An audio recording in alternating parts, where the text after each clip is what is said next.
Hey guys, as promised, I said I'd make a video talking about the G&G LevAR 15, all of its quirks, great little features, and of course, any problems I feel like I had with it out on the field during regular play. First off, I've got no association with G&G, although I do like their guns. This video isn't sponsored or anything like that, so obviously this will be an unbiased opinion on the LevAR 15, which I'll say right now was an airsoft gun that gave me much excitement to own. Right off the bat, I'll say the LevAR gives me that unique feel to an airsoft gun you can't really get from anything else. And with the right upgrades, it can be made into an extremely unique DMR, especially with the interchangeable upper receiver feature. More on that later. Alrighty, so the G&G LevAR 15. You've all heard about it by now, but what do I think about it? Well, most important feature of the gun I feel inclined to talk about is the fact that you can HPA it. I HPA all of my airsoft guns, and I wouldn't have bought the LevAR if I couldn't have. Green gas or propane, what have you, is great and all, but air is more efficient, and it makes the LevAR last without the worry of mid-game refills. This is sort of a non-negotiable must-have for me. If you're like me and need this, the LevAR delivers with a simple male end install for your HPA hose. One thing I must mention is that the O-ring or gasket, whatever you want to call it, on this side of the reservoir is apparently just not good enough. It's a little undersized. It is recommended to replace this one with a 6.5mm outer diameter,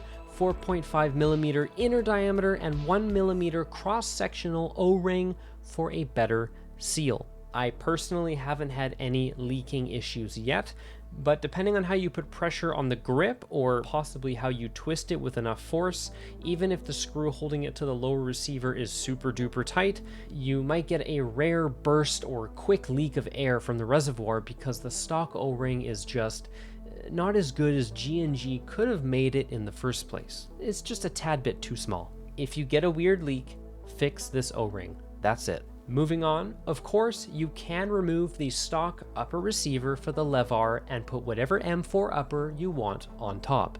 This is sort of the selling point of the gun in the first place. And that's exactly what I did right away. I removed the, in my opinion, excessively long stock upper receiver and substituting in my upper from the ARP 556. Which I had paired with a Polar Star Kythera. The lower receiver for my ARP is currently in a box somewhere hidden away. Essentially, you can turn your LevAR into a more compact size lever action airsoft gun, especially if you build your own stock, which is exactly what I did here. For comparison, this is the standard stock that comes with the LevAR 15, and unfortunately for me personally, and probably many others that hate fixed stocks, this stock was way too long for my liking, like way too long. My scope is already set pretty far back and raised to accommodate for my goggles and fantastic eye relief, and it was still too far forward with the standard stock and I couldn't see shit. It's almost like they want you to use the iron sights or like a non-magnified optic, which is kind of lame. Or maybe they don't want me to use lower face protection and instead of goggles use shooting glasses to reach lower and closer to the cheek rest and optic. I'm not into that idea. Or maybe I'm just too short. Not sure. Lucky for us, the LevAR comes with a molded in Picatinny rail on the back of the grip, so mounting weird contraptions like this stock I made out of 2 adjustable rail risers and a third rail riser with a butt pad screwed to it is done quite easily, honestly. This custom stock I put together has given me the perfect me-sized length from stock to optic, as well as kept pulling the trigger and operating the lever mechanism in a comfortable configuration for me to operate. You may not need to do all of this, but I did. I'm 5'7", and I needed to size this gun down to work for me. Speaking of the lever mechanism itself, in my footage or in a gameplay video, you may have noticed I've short-stroked the lever. Personally, I'm not a fan of the full standard out-of-the-box distance required to rack the lever in order to shoot another shot. I know this is the whole point of a lever action gun, but I'm trying to survive out there. If you want to shoot fast with the LevAR 15 and just have that lever racking quickly for style points and really give it that aggressive efficiency, check out BRISTOL-based Airsoft. I'm going to mention this place a lot because that's where all the modified parts came from that honestly fixes anything wrong with the LevAR 15. And so I'll also be leaving any links to any modified parts from these guys in the video description. Pretty affordable stuff. Ships from the UK and turns the LevAR into a beast. Also, no, you cannot fire a BB from the LevAR if you just push back the hammer and nothing else. You need to rack the lever. The lever itself feels fine, it's smooth and sturdy, zero complaints. Short stroking the lever keeps the gun competitive, but let's move on. Let's talk about the mag release.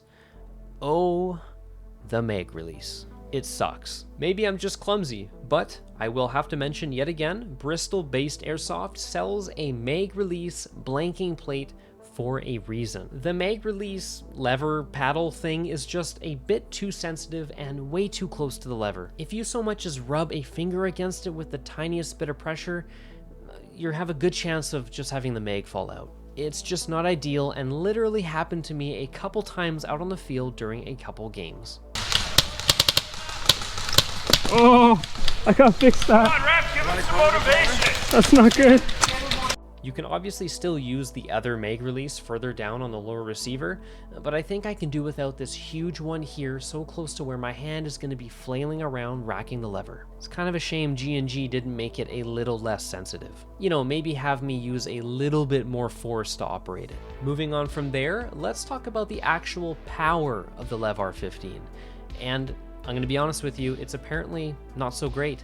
It gets you about 1 joule out of the box, which isn't so great if you want to treat it like a DMR or even a sniper. Yes, I can crank the PSI up on my HPA regulator, but I don't want to put more than 120 PSI through that reservoir. So, yet again, Bristol-based Airsoft is coming in to save the day here with the Waldo Dynamics adjustable nozzle. Simply adjust a little grub screw inside the nozzle and you can adjust the pressure of air, as simple as that. Right now, I shoot at about 1.5 joules with 0.32 gram BBs because of this nozzle, and I could most definitely adjust it a little further to shoot closer to the power of a sniper if I wanted to. The stock nozzle will struggle to give you DMR levels of power. You will be disappointed if out of the box you expect the LevAR 15 to give you this. I'm telling you right now so you are better prepared before you make a purchase. Getting the adjustable nozzle fixes all of your worries. Now, I think one of my less fixable problems with the LevAR is the extra material right here, right in front of the mag well. I get it, it's for style or something, but it prevents me from mounting any grips closer to the middle of the gun, which makes things a little weird keeping the gun steady at the front of my gun with my offhand. The grip is definitely way too far forward for my liking, and I kind of hate that. I have worked around this problem by using a rail riser to sort of raise and shift the rail back and over top this extra flare material, then mount my grip on that rail. But I don't know.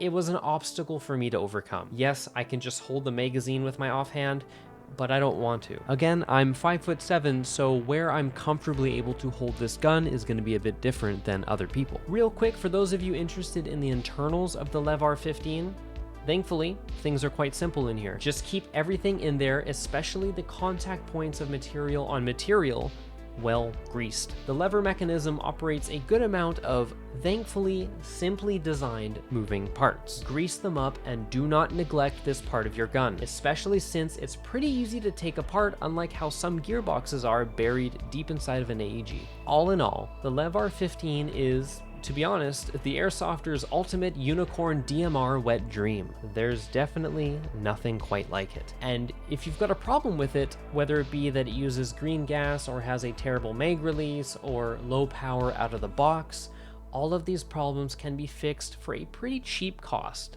thanks to, yet again, Bristol-based Airsoft.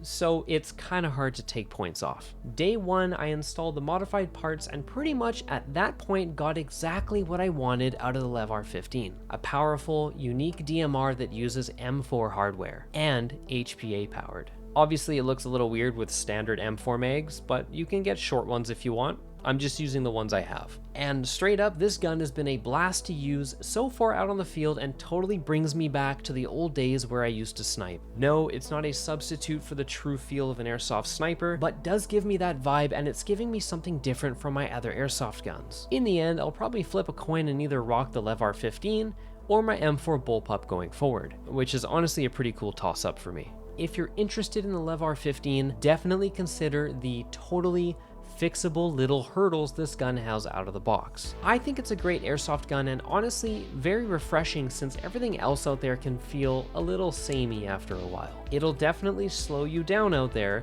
even if you short stroke the lever, but you'll probably save on BBs. And I have to mention, shooting lefty or with your non-dominant hand has definitely never been as challenging as it is with the LevAR 15. Something about racking the lever with your weak hand is just, well, it just does not compute quite as well as pulling a semi-auto trigger or whatever.